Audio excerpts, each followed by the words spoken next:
Hamupipőke története volt a JMSK gyermekszínházi bérletsorozatának első előadása a 2015-16-os évadban.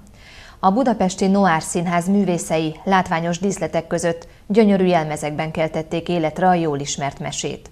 Az előadás után a gyermekek fotózkodhattak is Hamupipőkével és a herceggel.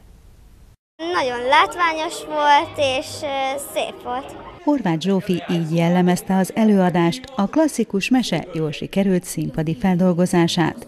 A rendező Iványi Árpád elmondta, sok verziója van Hamupipőke történetének, ő arra fókuszált, ami szerinte ma 2015-ben is érvényes üzenet. Úgy éreztem, hogy most talán, és nem csak a gyerekek, hanem a felnőttek is arra kíváncsiak, hogy hogyan tud eljutni egy sanyarú sorsú, egy mindenben megalázott és kisemmizett ember, eljutni aztán a totális megdicsőülésig és a sikerig, addig, hogy ő az ő álmait nem adta föl, az ő álmait végig kergette, kitartott mellette, és el tudott jutni ahhoz, hogy az álmai megvalósuljanak. Ezt az üzenetet a mesében Hamupipőke tündérjótevője is megfogalmazza.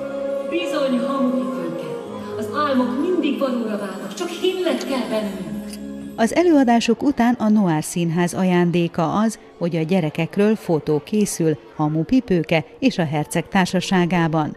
A Hamupipőkét alakító Gál Mónika számára ezek mindig szép pillanatok, hisz így közelről is megtapasztalhatja a közönség a gyerekek szeretetét. Látni őket, megfogni a kezüket, látni a ragyogást a szemükben, az valami egészen más közeg, és nekem nagyon tetszik, én nagyon szeretem a fotózásokat. A JMSK gyermekbérlet sorozatában ez volt az első előadás.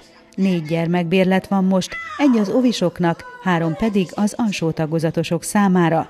Ez a korosztály is igényli a színházi élményt. Örömmel mondhatom, hogy mind a 4 bérlet 400 fölötti nézőszámot fog takarni, illetve tartalmaz már, úgyhogy nagyon szépen megteltek a bérleteink ebben az évadban. A Gyermekszínház bérletben a következő előadás az Alma együttes koncertje lesz februárban. Erre korlátozott számban még válthatók jegyek.